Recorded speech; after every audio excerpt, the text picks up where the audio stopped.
you know, okay. shouldn't step on gentlemen, you know? Yeah, okay.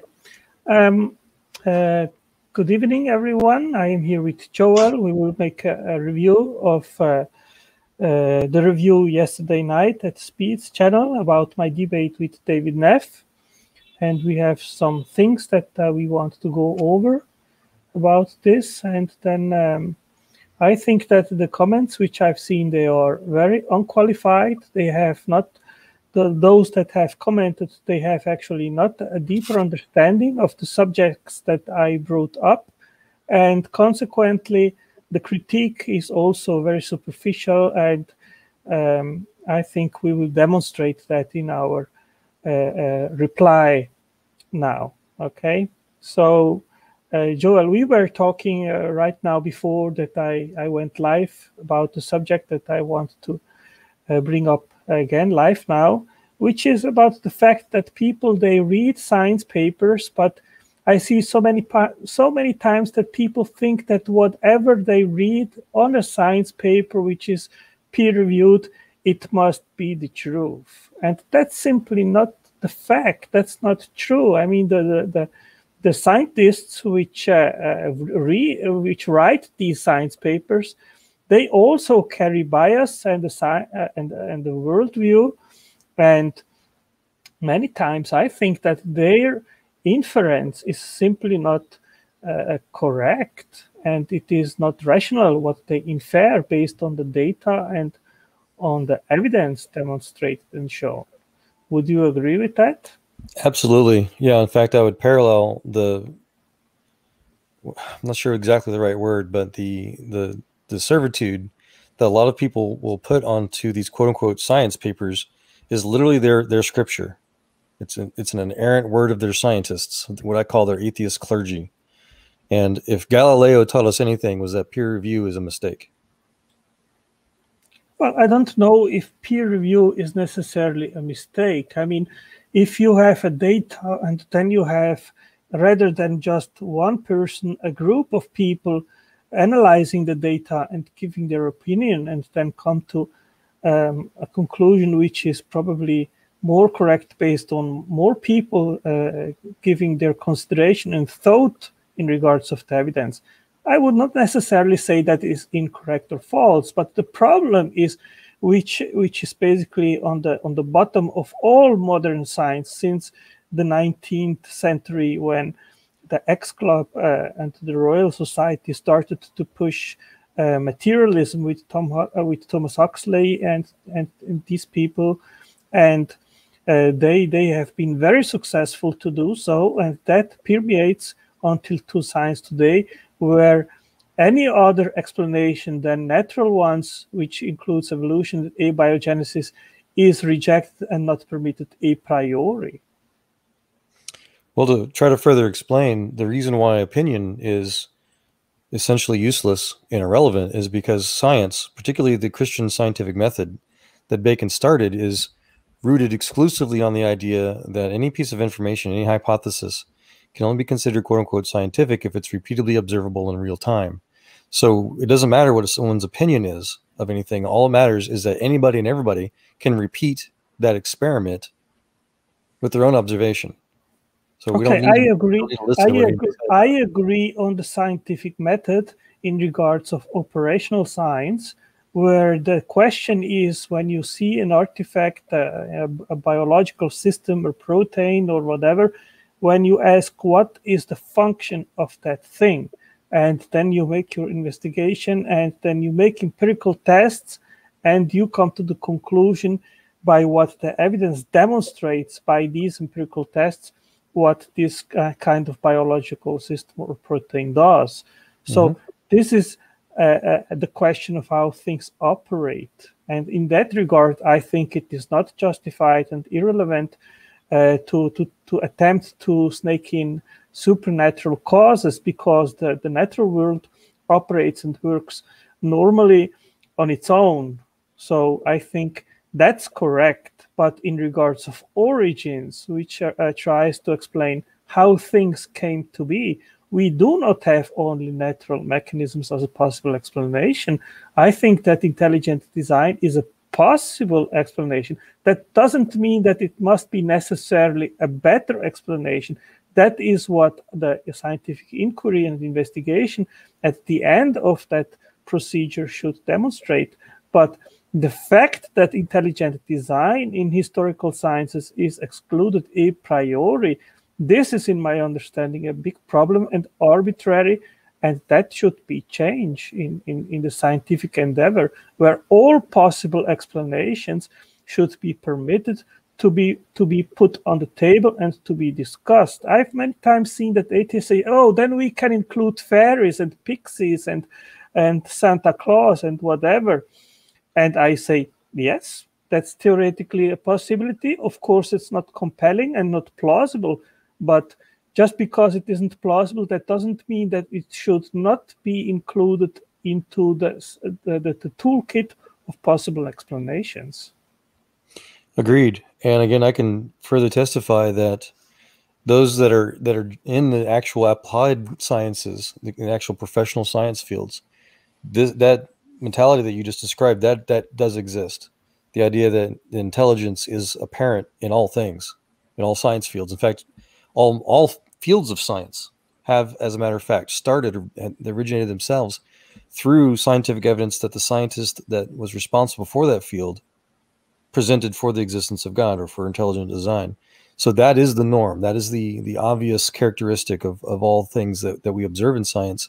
What you're describing to the contrary is basically outside of professional sciences and is regarded to almost exclusively to the atheistic academic fields that are generally 20 plus years behind what we're actually doing actively in these science fields. And so they're kind of a church, you know, they wish to believe their own certain beliefs, their own certain dogma, and they work very hard to try to confuse the public that their beliefs are the norm when they're extremely not. The norm is what you described, and again, we can go into details of that. But so the bottom line is that a peer review article has zero merit whatsoever, outside of just allowing other people to say, "Hey, that's an interesting idea. Let's test it for ourselves." Yeah. Okay, let's start with our review of their review yesterday. Mm-hmm. Just let me put here the screen.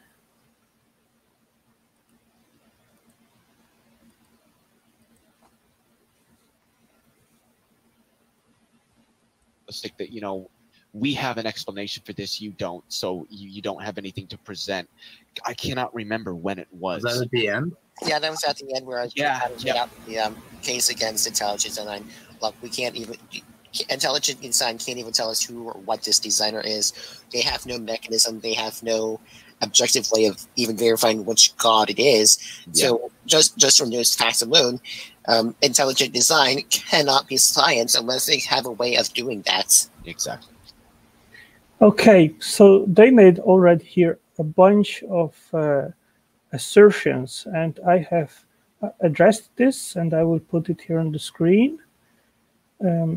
Remove here the...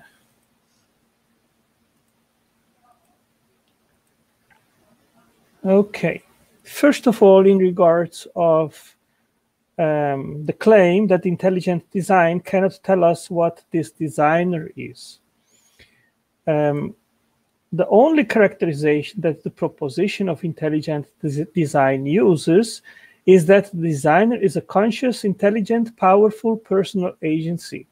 It does not attempt to identify more because that goes into theology and religion. And in a broader sense, I will characterize the God I believe in as the Christian God that is not an inference solely based on the biblical text, but as well based on the Kalam cosmological argument. And the Kalam cosmological argument permits us to make to infer 15 different characterizations of the identity of the creator, which I have listed here on the screen. And these 15 characterizations, they are interestingly matching precisely with how the Bible describes the creator of the universe and which was described by Aquinas, which are these 15 points listed here. So that was my answer to the first point. Would you like to reiterate or say something also in regards of this, Joel? Well, sure. I think that their opinion essentially instituted what I was saying earlier, how there are people that simply wish to assert their own religious belief, their own religious assertion, as you called it. They wish that there is no God, that science can't test for God, so therefore it's not possible for them, which demonstrates that they are outside of science. They don't wish to apply a scientific principle. So as a counterexample, Sir Francis Bacon himself, who is considered the originator of the formal scientific method, if you read his work, he was specifically trying to basically help create or establish a method in which specifically to test which is the true God. His original scientific method hypothesis or construction was almost exclusively to determine or to test the scientific field of theology. Yeah. And there's countless scientists, from Einstein to Jastrow to Bacon to we can go on and on, that did apply these scientific methods based on their own scientific observations to make their conclusions of which God is correct. But that was the purpose of the scientific method, was to test which God is correct. Mm-hmm. And then the next claim that they made, and which I will address now, is the claim that we don't know how that God actually operated, how he acted in regards of creating the universe, how that works, you know. And let me put here that on the screen. Okay, what's the mechanism of intelligent design? I have an article on that, and the truth is that we don't know how exactly the mind can act in the world of cause to cause change. Your mind, mediated by your brain, sends signals to the arm and hand and fingers and writes a text through the keyboard of the computer. I sit here typing. I cannot explain to you how exactly this process functions, but we know it happens. Consciousness can interact with the physical world and cause change. But how exactly that happens, we don't know. Why then should we expect to know how God created the universe? The theory of intelligent design proposes an intelligent mental cause as origin of the physical world, but nothing further or nothing else. And that also includes the issue that you don't need an explanation of the explanation, because otherwise you go into eternal regress and you will never have an explanation of anything. So just coming to the conclusion that an intelligent design is a better and more case adequate explanation in regards of the evidence that we observe in the natural world, that is enough, rather than natural causes. And actually natural causes, what are they? And at the bottom of reality, if there is no God, then you have no cause at all. And how is it rational to say that no cause at all is the cause of the universe and everything which is physical? And that is, in my understanding, totally irrational. Again, agreed. And there are ways of describing how God arranges the universe. You know, the more obvious one, of course, is Planck's field of quantum mechanics, where he describes how wave functions are calculatable to describe where intersections cause what's described as a collapse event, essentially, which is a way to describe how these supernatural aspects, or what the part of creation that's above nature, essentially, is able to be collapsed into what's called a coherency state, temporarily, into what we perceive as the temporary natural state, which led to Planck's conclusion that the mind of God is, quote unquote, the matrix of all matter. And there's other ways of describing God's works as well, but there are very obvious, well-published ways of describing how God creates or arranges the universe that have been described for well over 100 years. For those to say that that's not possible just means that they're outside of science. I would not say that it isn't described how that happened, as you told now the way function. But I think the main problem, which is not explained and which science and we don't have an explanation, is the interaction of the mind with the physical world. As I read that when I have a thought to move my arm, how that interface and interaction between my thought and my brain and the arm occurs, I don't think we have an explanation in regards of that. And I think that is the critique that they are making. Well, what's fascinating is that neuroscience actually is working on that precise idea. They're measuring the analog requirements, the input and biofeedback signals from the brain to the mechanical parts of our bodies. There's a way to measure that and to codify it and to eventually actually even correct for it. And we've got technologies today, such as deep brain stimulation and other things that Elon Musk is working on, his Neuralink project, for example, that's going to take direct brain signaling and not only try to better understand and solve essentially physical problems, with people that have medical issues and whatnot, but to eventually directly interface our meat computer, as I like to call it these days, with our own digital computers. And there's all kinds of work for that. But the bigger question then is, where do the quote thoughts come from? And I think that's another interesting aspect that neuroscience is showing. There's plenty of scientists out there that have concluded scientifically that our thoughts, our actual ideas, do not exist in our brain. And our brain is just a meter. It's just a simple interface between our thoughts and our physical aspect. That's the more interesting question.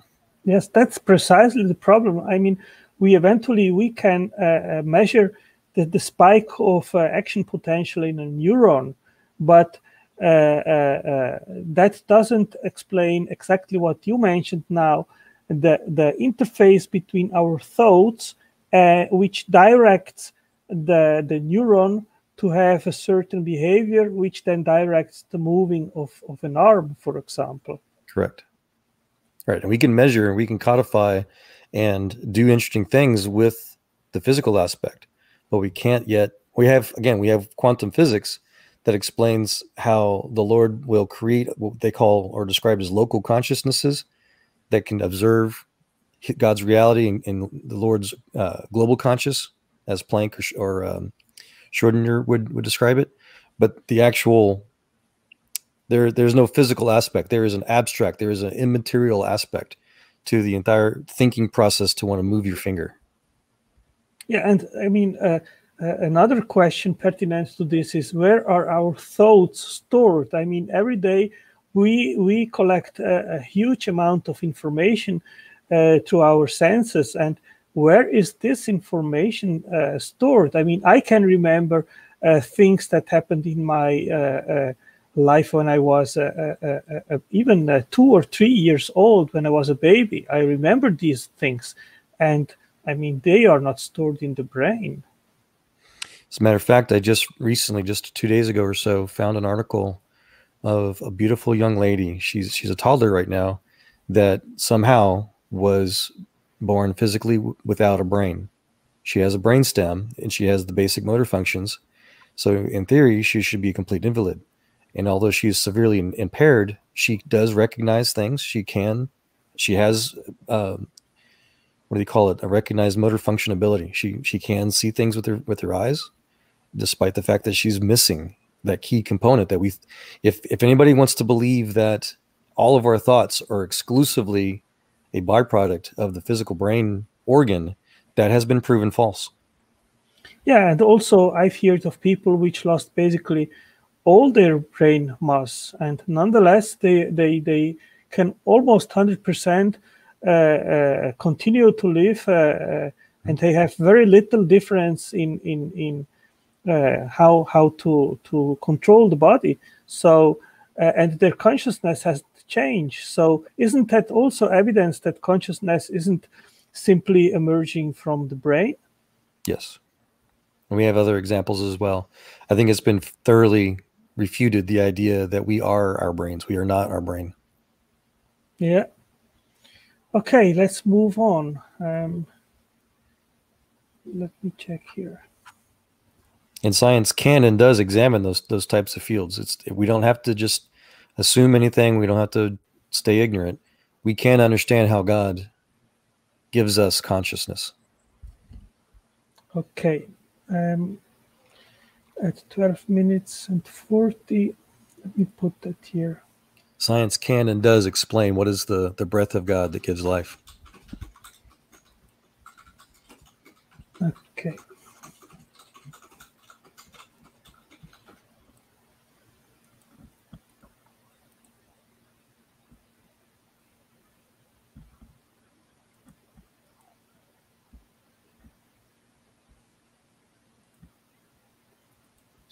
And this is the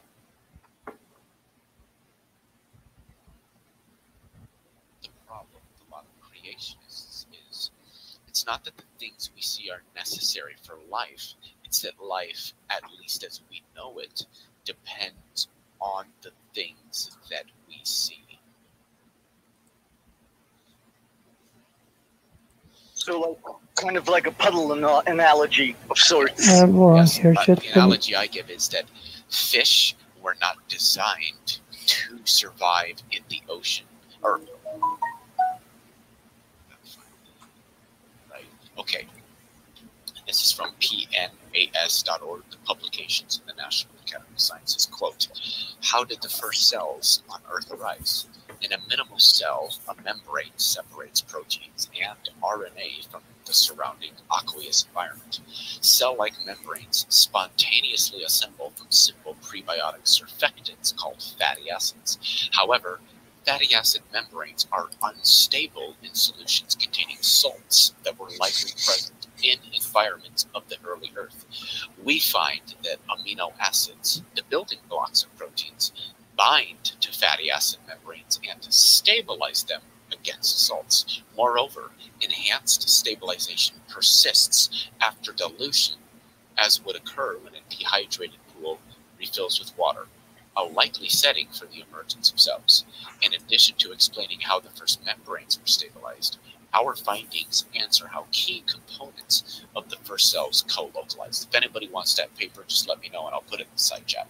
Yeah, definitely throw all links in the side chat. Okay. Yeah, I would love. Very good paper. It's really, and to me, it's one of like 3 papers that I consider. It maybe I'm overstepping my bounds here by saying it, but I say the death knell of intelligent design. Wow, did you hear that, Joel? Do you think as well that this is the death knell of intelligent design? So this, I think that demonstrated what I was saying earlier, how what I describe as anti-scientists are willfully committing fraud now. The National Academy of Science is not a science institution. As a matter of fact, they are exclusively, their membership is only selected by existing members of the National Academy of Sciences. You do not require they don't require any kind of actual scientific credentials. So they have methodically replaced their membership with atheist, religious-minded type people over the years, to the point now it is exclusively an atheist church organization. And this is demonstrated by the fact that RNA does not exist by itself in nature as they assumed. What they're talking about is how a pre-codified, pre-engineered, pre-designed strand of RNA that can only be originated from or translocated from an existing DNA strand is able to leave the nucleus and then build these structures through the ribosomes and through other things, such as the membrane cells are talking about. So what they essentially did was describe how a post-designed nanotechnology feature is demonstrating how things are being created or made in a prebiotic environment by excluding all of the processes that required for that RNA strand to do its job to begin with, which is not only extraordinarily anti-scientific and shows that they are trying to, I think it's willful fraud, it's willful fabrication to try to support a religious belief against the existence of God, trying to prove a negative, essentially, nefariously. Yeah, that is my reply basically as well. This is a prime example of pseudoscience and definitely far from being the death knell of intelligent design. When certain biologists discuss the early stages of life, there is a tendency to think too vaguely. They see a biological wonder before them, and they tell a story about how it might have come to be. They may even draw a picture to explain what they mean. Indeed, the story seems plausible enough until you zoom into a look at the details. I don't mean to demean the intelligence of these biologists. It's just that it appears they haven't considered things as completely as they should. Like a cartoon drawing, the basic idea is portrayed, but there is nothing but blank space where the profound detail of biological processes should be. I mean, these guys, they have simply pulled the question about how DNA, RNA, amino acids, and phospholipids emerged prebiotically, and they just took it as granted that they were laying around prebiotically and then somehow started to interact with each other. Correct. And to even more further detail how what they're literally doing, not figuratively, but literally, they're preaching from an atheist church source to try to explain these things, and how they're not able to actually use scientific principles to connect the dots, quote unquote, is that the fact that RNA strands are almost literally so very similar to what our information science today uses, our information technology, for our own internet TCP/IP type packet streams with our Ethernet protocols, where there is a very well designed and specific header footer type interface that's required to be able to direct these designed packets of information. RNA has these header footer type algorithms built into them, including the elements that they're talking about that design or build these membranes that they want to believe started without DNA. So what this demonstrates is that the atheistic mind is literally trying to claim, and again, this is not figuratively, that entire clip that we just listened to, they literally just claimed that the internet can start itself without computers. That's their claim. Yeah. Well, that is the information problem, but also the origin of these molecules prebiotically. I mean, all these molecules, the basic building blocks of life, they are very complex. DNA, RNA, the 20 amino acids and phospholipids, they are very complex. Just a moment.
I'm sorry, I had a phone call from my daughter. Can you hear me, Joel?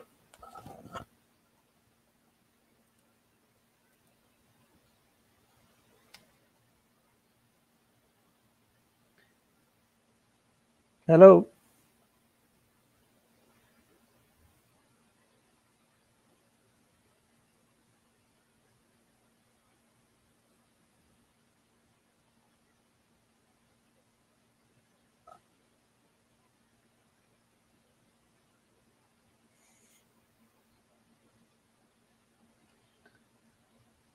I'm back, Joel.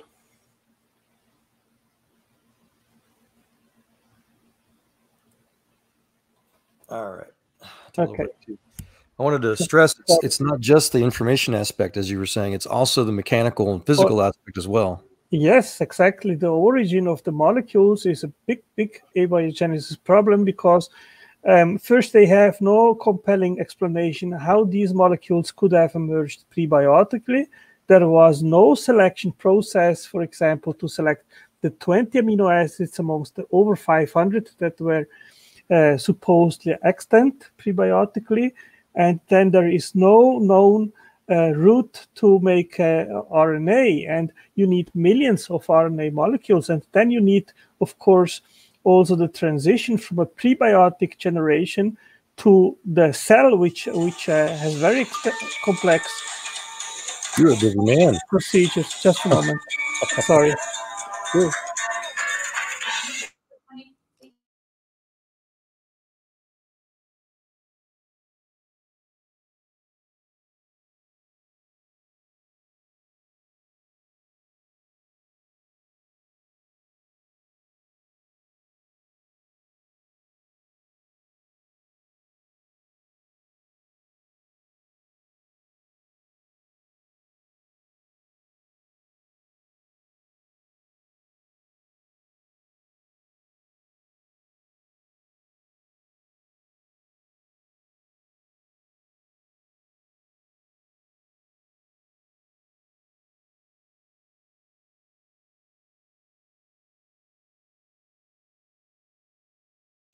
Okay, I've muted my phone, so You're good. okay. Yeah.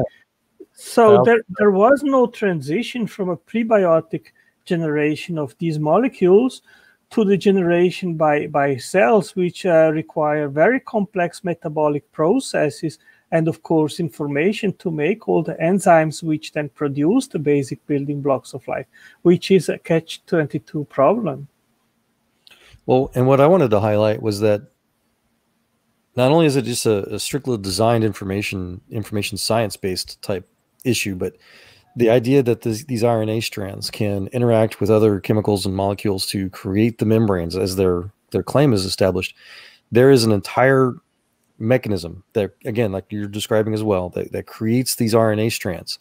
There is an infrastructure, a nanotechnology factory that's required to initiate that, just as there is in a TCP/IP packet stream. So what they actually proved intelligent design by simply trying to describe something. For example, with an internet protocol, we send packets of pictures and of audio signals. So they're saying that there is a picture, say, for example, of the stellar sky in your background here in this video. That's a stream of packets and you could say that could be made by RNA packet strands. So they're saying that the RNA that makes that picture essentially existed by itself, and that you didn't need a computer, you didn't need a large infrastructure of data transfer gateways and DNS routers and a huge national, if not international, connection of other computers to be able to generate this picture. They say you don't need any of that. All you need is just the one packet that makes part of this background screen. That's their argument. Yeah, and I mean the enzymatic production of RNAs is a very complex biosynthesis process, and there are enzymes in the pathway which speed up the generation 78 million years, and it takes nanoseconds to catalyze the process by these molecular machines. And if it would be a natural process without catalyzation, it would take these 78 million years. There are some enzymes which are considered to be the fastest enzymes known in the biological world. So, I mean, this is a huge and, in my understanding, unsolvable problem for abiogenesis. Well, it's not an unsolvable problem for science, which is creationists, is what that. All of these theories, all of these aspects, these are combinations of creationist scientists doing what evolutionists cannot do or will not do. Yeah, absolutely. I mean, the only reasonable and plausible and compelling explanation is a super powerful designer which knew how to make life from scratch and how to make the production machines and metabolic pathways to make the basic building blocks of life, which is RNA and all the other building blocks. So I think the death knell is on our side in regards of naturalistic explanations and not what these guys claim. Absolutely. As a matter of fact, I'm being reminded of one of the early intelligent design scientists, Albert Einstein, where he said that he was no longer interested in this or that phenomenon, this or that element of this element. All he wanted to know is how God created the world. He wanted to know God's thoughts. The rest were details. Yeah. Let's keep on. Let's go to the 16th minute.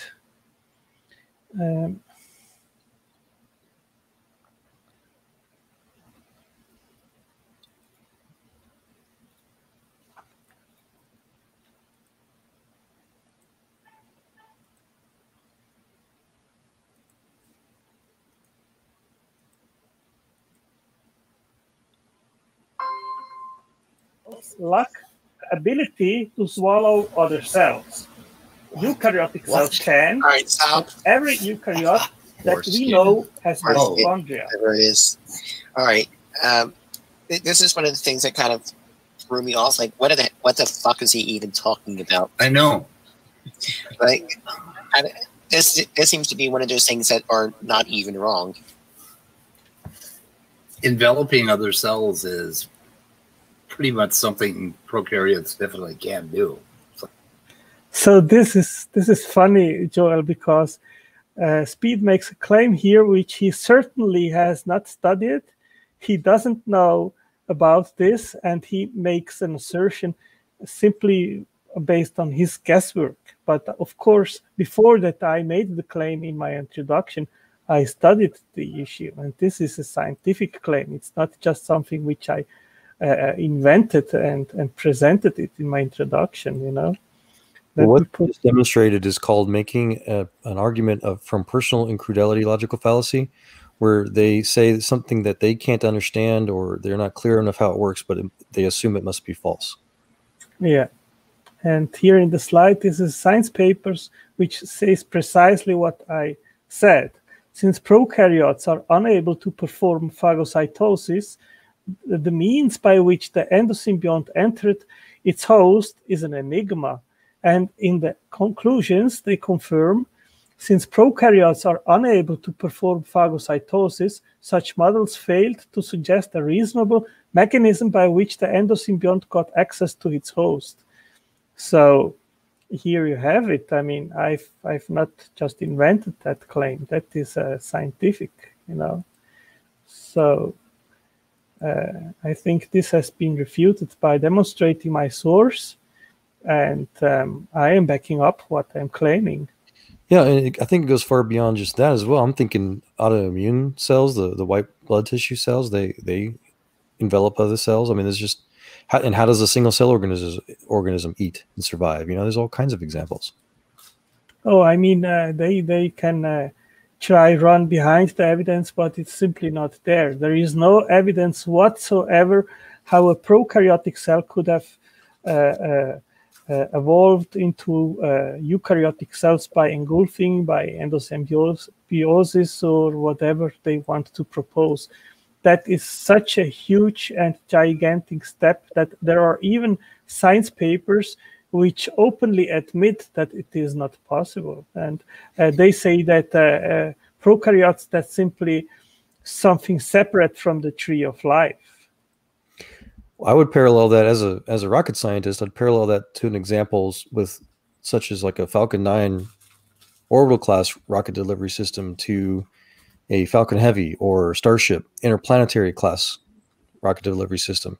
They're both rockets. You know, these cells structures are both cells, but the design and the complexity and the capabilities are night and day. They're just astronomically different.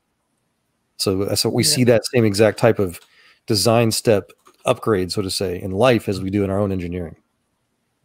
Yeah, let's go to the next point.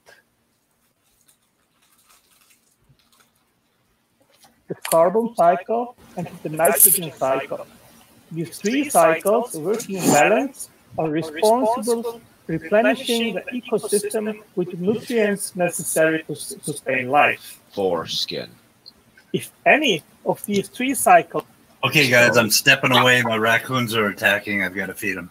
So the problem here is the cycles he listed aren't necessary for life in the sense that he's talking about, where you have to have those to have life. life evolved to survive alongside those particular processes. So that there's a distinct, and this is the problem with a lot of creationists, is it's not that the things we see are necessary for life, it's that life, at least as we know it, depends on the things that we see. So that was a self-refuting argument. At first I thought he was trying to make a begging the question fallacy, where he's using circular logic to say you don't need something that something needs.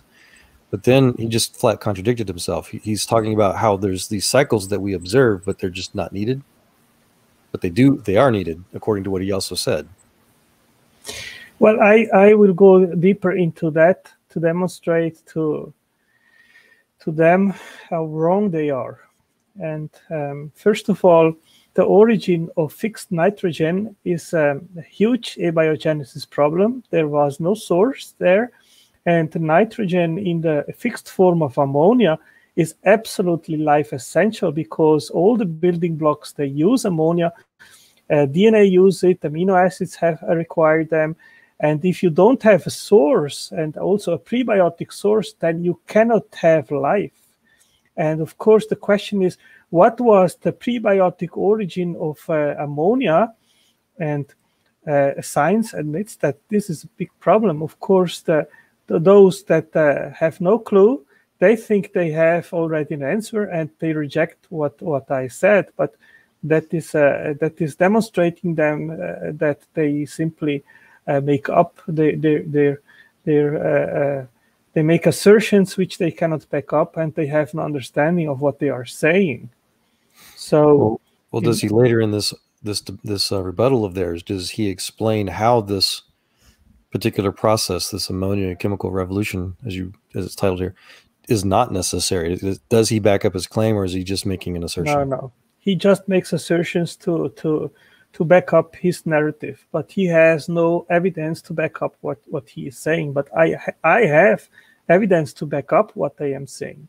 And here is a paper which says precisely what the problem is, that the lifetime of ammonia would be short because of its photochemical dissociation. That means that in 40,000 years, it would photolyze, and it would not be available for molecules to start making the building blocks. And this is a huge problem. And what has science came up with to solve that problem?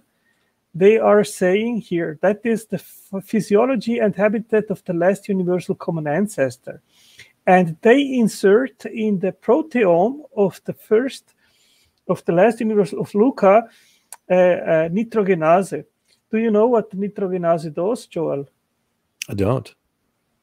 Okay, in fact, the lack of availability of ammonia prebiotically without enzymes has motivated Nature magazine to include nitrogenase in the first proteome of the last universal common ancestor.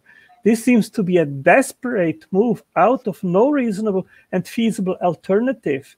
Nitrogenase is the foremost and only known nitrogen-fixing mechanism extant in cyanobacteria. So they have made a very courageous move forward in the attempt to actually back up the narrative of a natural origin of life, including nitrogenase enzymes in the proteome, in the minimal setup of proteins. And now we will dive into and demonstrate how complex that nitrogenase is, and demonstrating how irrational that inference is. It is completely non-feasible to put such an enzyme into the proteome of the last universal common ancestor. Well, if I may also point out that is exactly what, again, that fits the definition of begging the question fallacy, where they're assuming that the conclusion supports their premise, that this process must have happened to be able to justify their initial statement. That's a fallacy. And that is the disgrace of naturalism, because they have to put everything into the naturalistic narrative. And if the evidence is not there, then they have simply to make up assertions in order to keep their naturalistic narrative alive.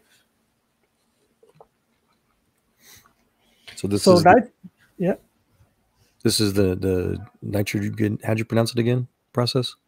Naturalism of the gaps or materialism of the gaps. When there is no explanation, then just make something up and say, oh, and naturalism must explain it no matter what.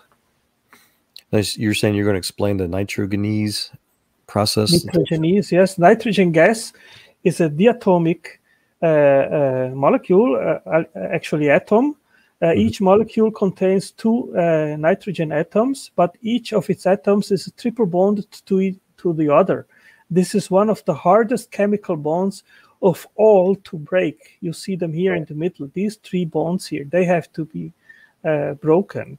It's one of the most chemically stable molecules. In fact, we use it not only as an inert, but also as a purge gas in microchip semiconductor. Yes, 78% of the atmosphere is nitrogen gas, is nitrogen.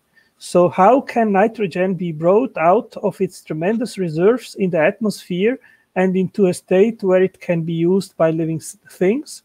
Nitrogenase enzymes are of the highest complexity, truly marvels of nanomachinery, a molecular sledgehammer. Nitrogen molecules are bound and cleaved with surgical precision. In this way, a molecular sledgehammer is applied to the nitrogen bond, and the single nitrogen molecule yields two molecules of ammonia. The ammonia then ascends the food chain and is used as amino groups in protein synthesis for plants and animals.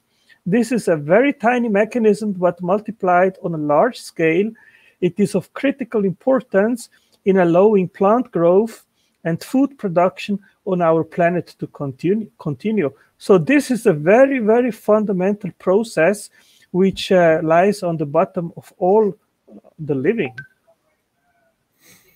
Yes, it's fascinating to me, again, as a nanotechnologist, using the word sledgehammer, because again, the nitrogen molecule, the LN2 the gas that we use, is specifically used as a purge gas, as I mentioned earlier, to literally smack or clean, grab and just scrape other chemicals, chlorine and the borons and the DCS, the other deadly chemicals that we use to make microchips with.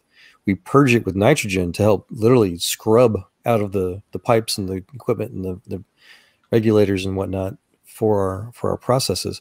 So what I'm curious though is this: how does this support and/or defy the claim that nitrogenese is required for their assumption of their first organism, the Luca? Well, they claim that it was extant there just of pure desperation, because there is no alternative prebiotic availability of ammonia, and so they include nitrogenase as the enzyme which was extant supposedly in the last universal common ancestor and producing the split of dinitrogen into ammonia. But by the complexity of this enzyme, which I will dive further into, I will demonstrate that this is a completely unsupported claim, and this is a huge problem for naturalistic scenarios. So this looks like a very complex chemical reaction process that requires a heck of a lot of other chemicals to be just precise. Yeah. Okay. I will go further. I will explain it to you. But what you can see here on the right are three cofactors, and the third, the ferromolybdenum cofactor, is one of the most complex cofactors known in biology. It is very complex to be synthesized, and I will go into that so everyone can have an idea what we are talking about here. Very good. Okay, the biological reduction of dinitrogen to ammonia catalyzed by the molybdenum-dependent nitrogenase requires at least 8 rounds of a complex cycle of events associated with ATP-driven electron transfer. So this is absolutely amazing. The exact opposite of random. Yeah, and because 8 electrons and 8 protons are required for dinitrogen reduction, each molybdenum ferrum protein cycle requires 8 ferrum protein cycles and storage of the electrons. So this is the process depicted here. Okay. So this is a pre-designed, long, complex chemical reaction cycle that has to happen perfectly every time to be able to assume that it started the first. Yeah, you see here on the left side the dinitrogen molecule with the 3 bonds, okay? And then it goes here to these 8 cycles in total, and in the end you have here the split of the dinitrogen into ammonia. Am I thinking correctly that there exists a pre-designed biological molecular mechanism to allow these 8 steps to happen? Well, that is the inference that I think anyone that thinks rationally will come to. I will demonstrate how complex the whole process is, and there is not just a nitrogenase enzyme in play, but other enzymes as well are required to funnel the ATPs and so forth. None of the 8 intermediate stages meets the goal to split nitrogen. Let me outline this. The author of above paper mentions an optimal reaction, which is achieved by 2 components working together. The 2 components, that is because the nitrogenase has 2 subunits as a molecular machine. That raises the question, why would natural selection, in our case, if they claim even that it is a prebiotic emerged protein, there would not even be natural selection, there would be just random chance, or any evolutionary mechanism evolve such an intermediate stage if there is no survival advantage to be gained by it. This is an all or nothing business. Either the whole process goes through 8 times or nitrogen is not split. Because from my understanding, you're going to need the entirety of the general biological factory to even create the enzymes that help regulate this process, right? Oh yes, you need a lot of regulation. This is very, very specifically orchestrated. We will go into this. The nitrogenase is composed of 2 main subunits called component 1 and component 2. And the component 1 is the subunit where the main nitrogen splitting and fixing reaction occurs. So the logic of events goes from component 2 to component 1. Let's follow. And here the nitrogenase complex contains 3 iron sulfur clusters, which are essential for catalysis. They can be seen on the right side of the slide. That are these 3 clusters, and that is the most complex one, which I told you before, which uses molybdenum. So essentially, it requires a computer to write that computer program that's used to do everything else in a larger computer. Yeah, just give me a minute, please, okay? No.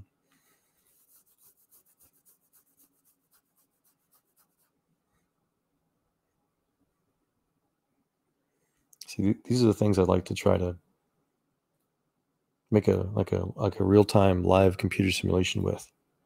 Not just to see the pictures like they're showing here, Kelly, but to actually watch them in action in real time. I think that would help a lot. Yeah. People can consider they're visual learners as well. Right. Have a harder time hearing and absorbing and imagining it. You know what I mean?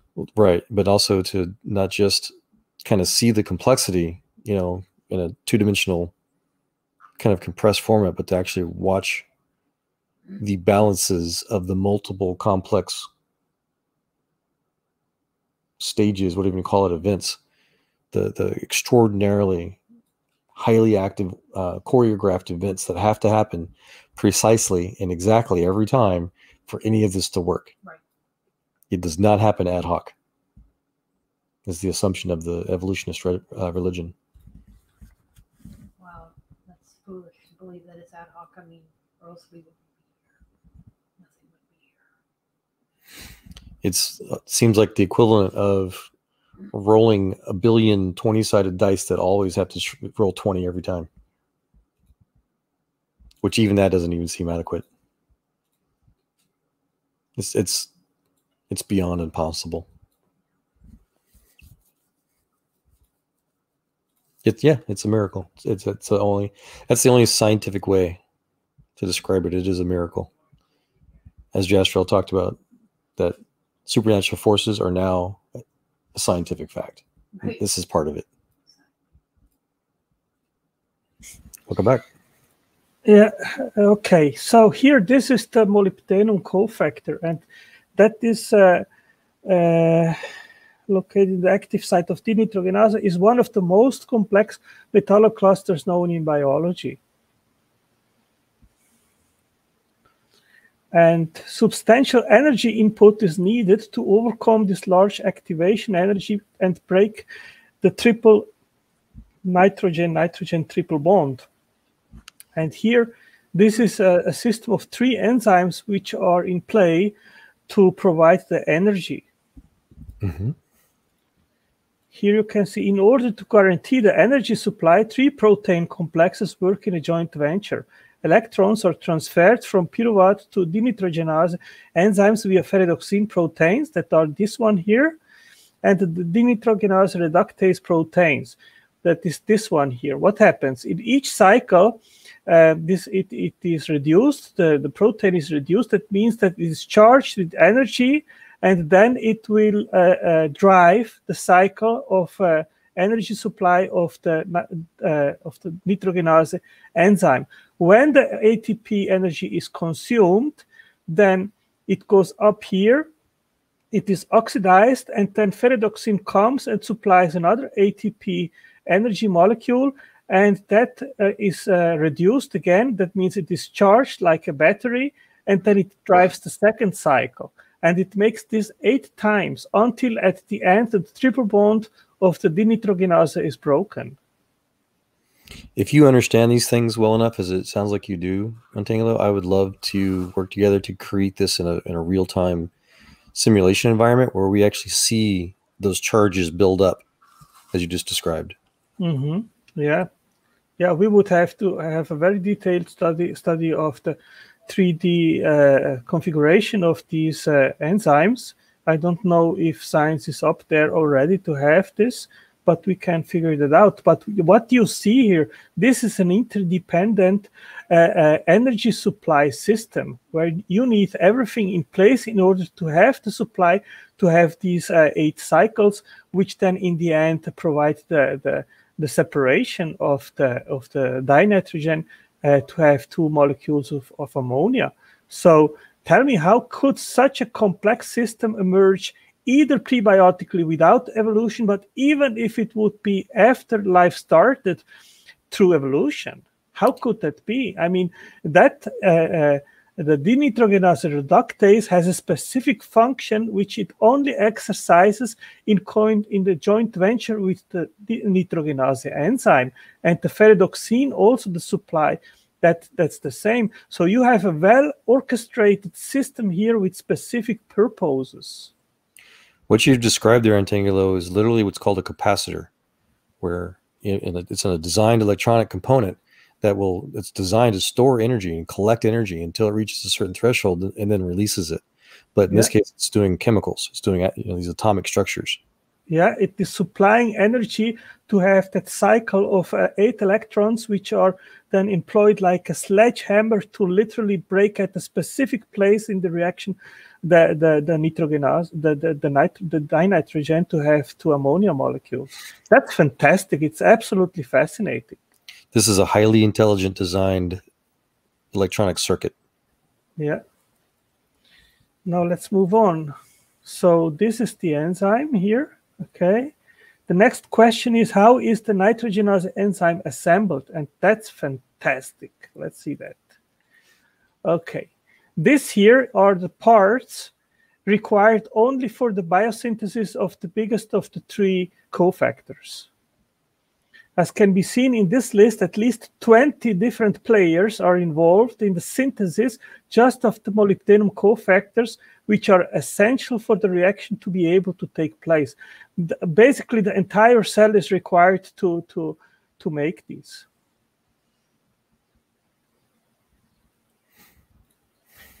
And first, the compounds required to assemble the cofactors must be imported into the cell.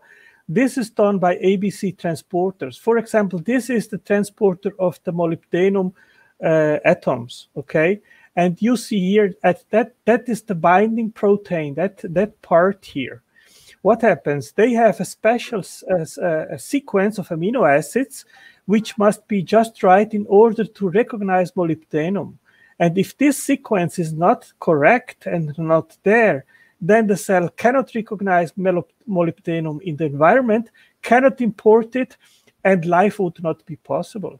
And molybdenum is life essential. So that's intelligent design. So my conclusion is that irreducible complexity, Joel, is actually far, far more pronounced than what is commonly acknowledged. In the entirety of the complexity of a full working cell, if you are missing just a specific correct sequence of amino acids of this binding protein, which can recognize molybdenum, if that sequence is wrong, then the importer cannot recognize molybdenum. Molybdenum cannot be imported into the cell.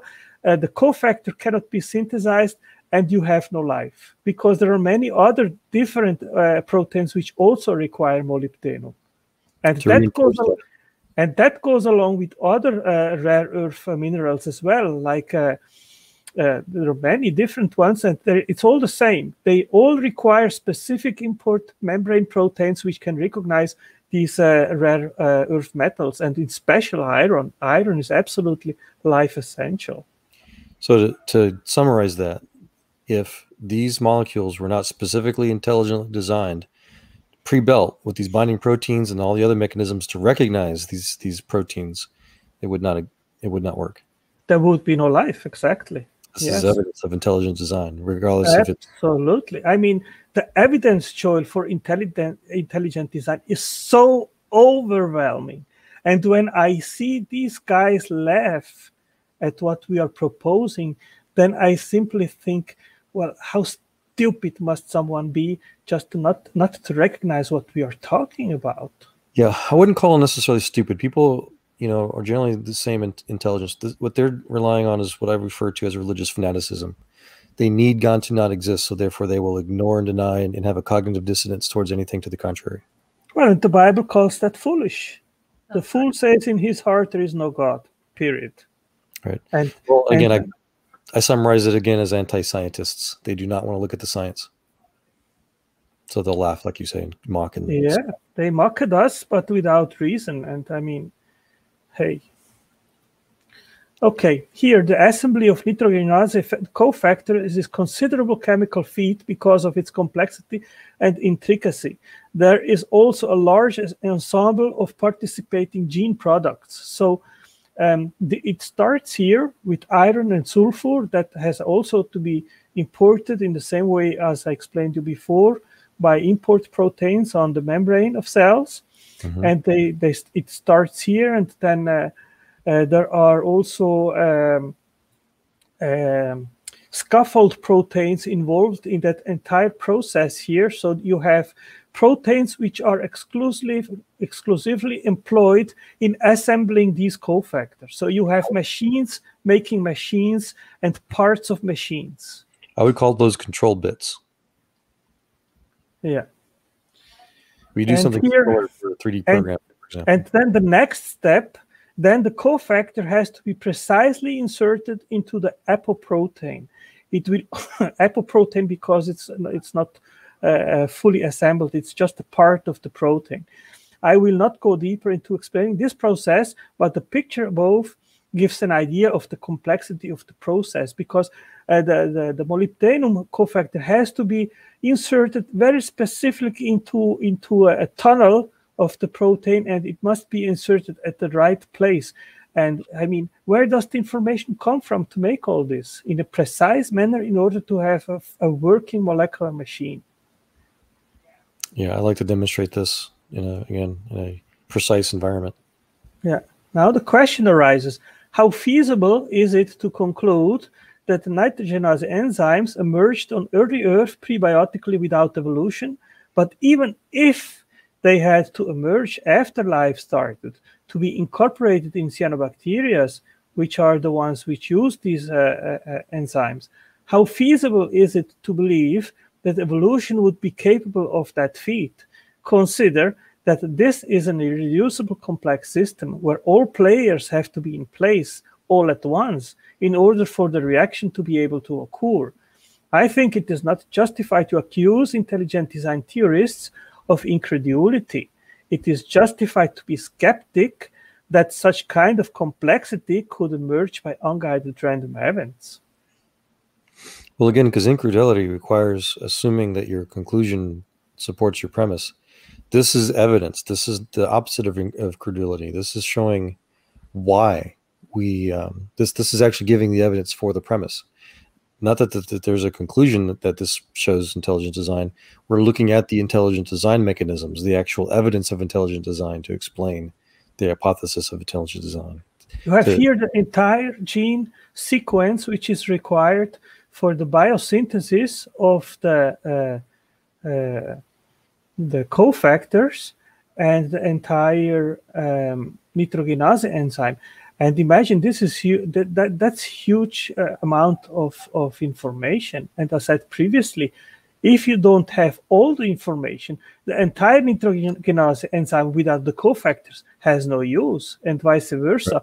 The cofactors alone, without the enzyme, without the proteins, without the side chains, has no use. You need to have everything in place, and you need also the energy supplies, and you need also all the machines to make the cofactors. You know? The intelligently complex design and regulation of these processes, right? Yeah. Now there is another problem which I want to outline, Joel. Another problem is that nitrogenase enzymes would not have a dinitrogen supply without the nitrogen cycle, which depends on several bacteria which are involved and essential for this cycle to work. So we are coming back now to the claim of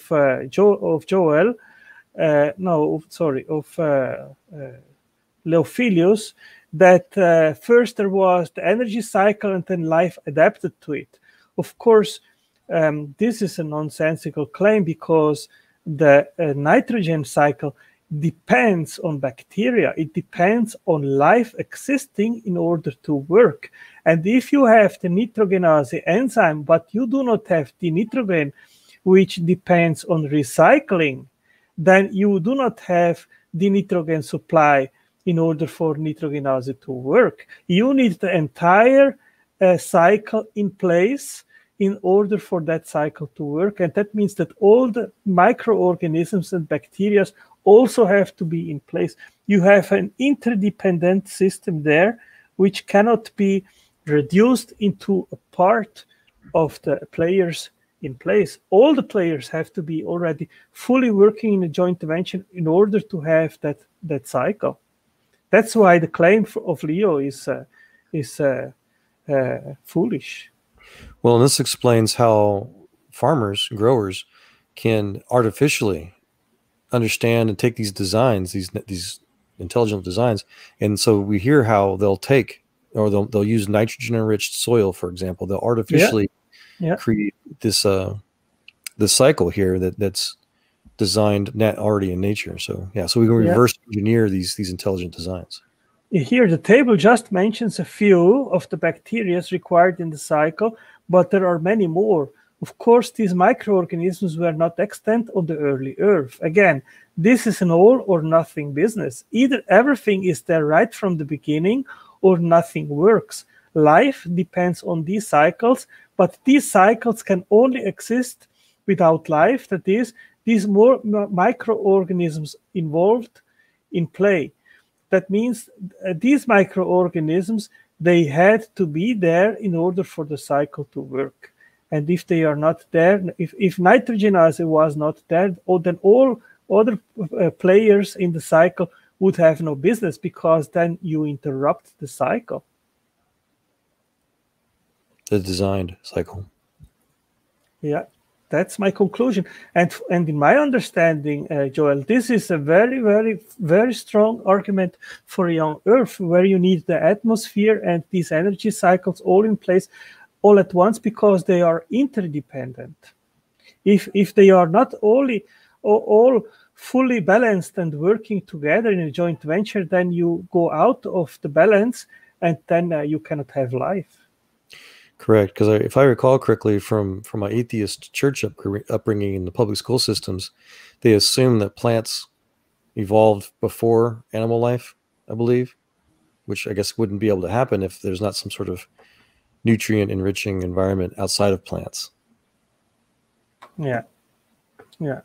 We In need my more. understanding, yeah, I mean, plants are essential for photosynthesis as well. You have the cyanobacteria, which have both reactions, nitrogenase for nitrogen fixation and photosynthesis, which fixes carbon dioxide and makes the food, the glucose.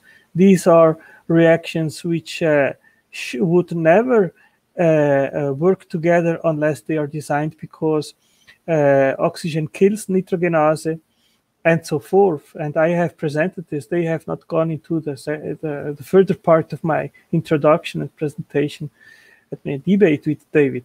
But I think what I have exposed here demonstrates that my point is very well backed up by scientific evidence, and what they are claiming it is uninformed, and they have just made up some replies, but they have never actually studied these issues previously to what I have presented, and so they are just making up things and think it's solved by what they are saying. No, it's not. Yes, sir. They're literally denying the science that they don't want to understand. Yeah, exactly. Good job. Yeah, Joel, I will end our conversation now. I will remove some of the things that my phone called, and I will set it for tonight, a set reminder for tonight about 10 o'clock my time, about 9 p.m. yours, and give my reply to them. Sounds wonderful. Thank you for letting me join. Yeah, I appreciate your participation. Thank you for being part here to have this chat. It was more fun than alone, and I hope that we can continue our chat tonight after my presentation. I will open a stream so we can continue our chat. Yes, sir, and I hope that you'll agree that this also encourages the continued debate. Yes, I think that's the way to go. I think we need just to discuss the science and then leave it to everyone that is watching to make up their minds. Agreed. And if I may encourage all involved to not talk about the individuals, we don't need to talk about each other. Let's just talk about the sciences, Otangelo just stated. Yeah. Okay. See you later, Joel. Thank you. Bye-bye.